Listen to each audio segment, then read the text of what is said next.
All right, so first up, we've got Nick. I'm not gonna try and say your last name. I will hurt you accidentally. I apologize. Uh, so just so everyone knows, he posted this request for a portfolio review a while ago. I've been like super delayed on getting to these portfolio reviews, so we're gonna just start going again. So, weapon artist, props artist. What should I add or remove in my portfolio? So if you want to be a weapons artist, prop artist, I think right now. Oh no, did I message you, Michael? I think I might have. Nick is good. Please stop. So he's got a huge selection here of weapons. Depending on how old some of this stuff is. So this is 3 years old. I don't even know what I'm looking at here. Some reason it's not showing the picture. Oh, it's just really high res, maybe? I don't know. Single image. So I would remove all of your older stuff unless you really feel for it. And even if you do feel for it, just do it anyways. I should remove some of my old stuff in my portfolio, but I have not because I'm lazy. I guess I'm just like, whatever. But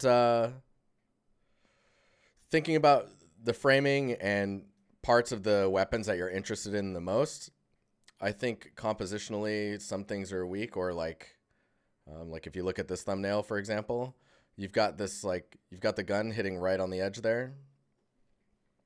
And I think maybe picking a more dynamic, like if I click on this, let's see what else is going on here. There's more things in here. What? So, okay. So one thing I'm noticing is when I click on this. Oh my gosh. What is happening?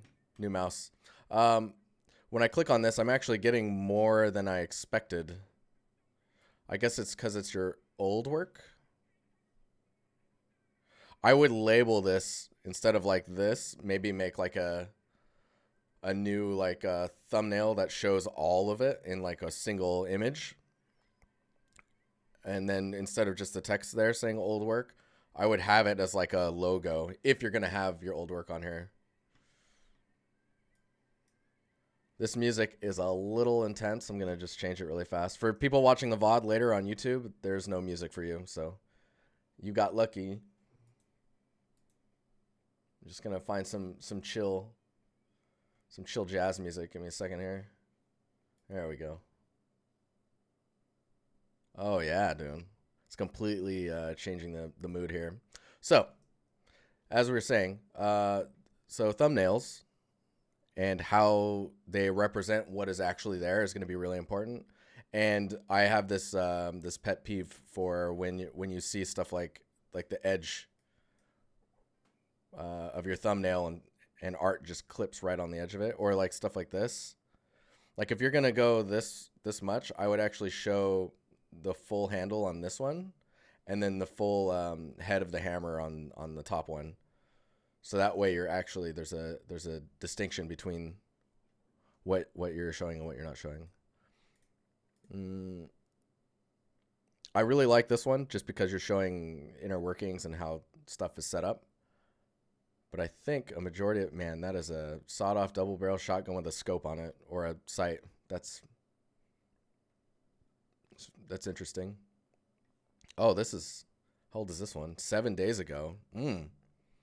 So right off the bat, I would say this one is pretty awesome just because you've got quite a bit of storytelling going on in the roughness. I don't know if your wireframe has to be so loud.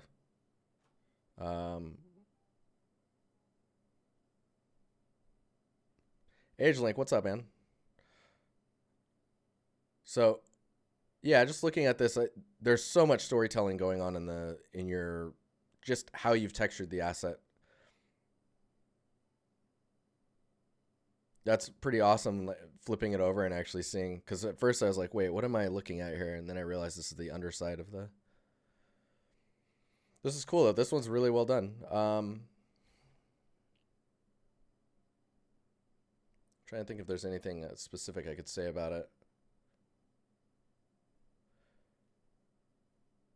I don't have too much to say about this. I guess it just needs just a little bit more information in the roughness to really take it over that top.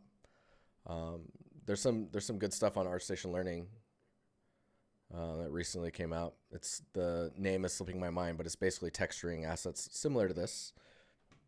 Someone in chat will probably tell me soon. But I think getting rid of, if you're going for realistic stuff, I would definitely maybe remove this guy and some of the older stuff. Like down here is not nearly as strong as what you have up top, of course. As you keep stuff in a specific order, that's just how it'll happen. What's up, Adam? How you doing?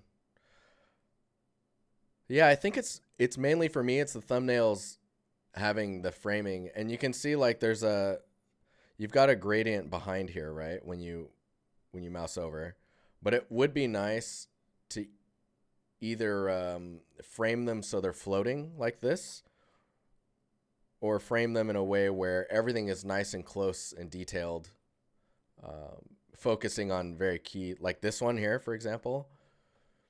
Like if you were to take that, oh man, we could do a full exercise on this one. There's a portfolio review I did a while back that is all about, what is going on here? So for example, you've got this thumbnail, right? I'm just gonna,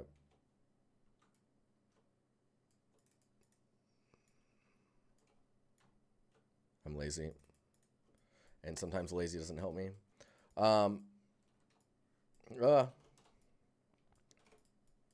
So you've got this thumbnail, and right now, framing wise, it's quite close already. If I put a mask on this and unlock the mask and just move this around, this should just move inside of the mask. Yeah, cool. So I would suggest like getting right in on that info, right? Get all that detail right there.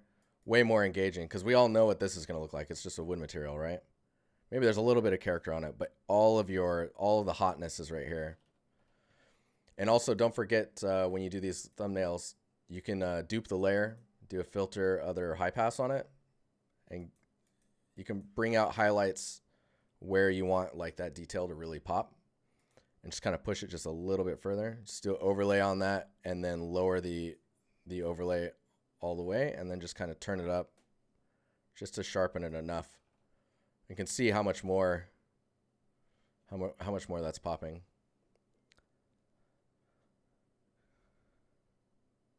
Oh, the keys overlay thing's bugging you, huh? Yeah, hang on.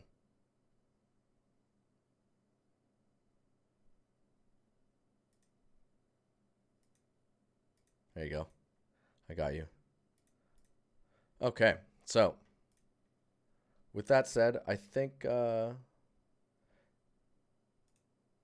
your assets are looking better and better as you go forward. So I think just keep going.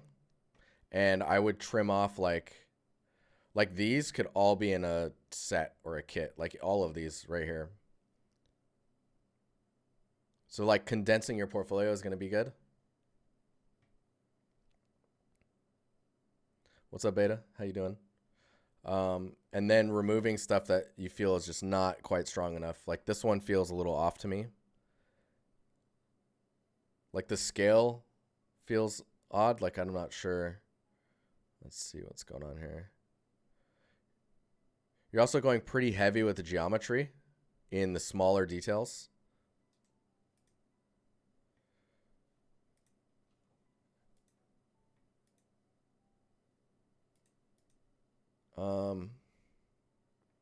Yeah.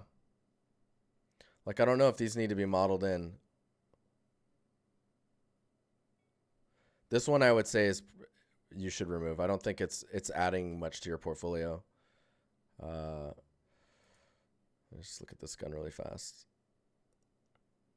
And again, I'm no professional of this, of like being a weapons artist. So take everything I'm saying with a little bit of a grain of salt. There's some really good weapons artists in our Discord. Ah. Okay, after this stream, or after this one, I'm going to lower the stream so we can fix this so you guys are doing okay. But yeah, I think overall, I think you just keep going the route you're going. Remove this guy, condense some of the other stuff, and remove, I would just say remove your old work and put it on like a portfolio or something. And I do still, just for anyone asking in chat right now, I do still upload these to the YouTube channel. So it's like you guys can't hear me because I'm buffering or something. Anyways, thank you. I'll be right back with the next portfolio.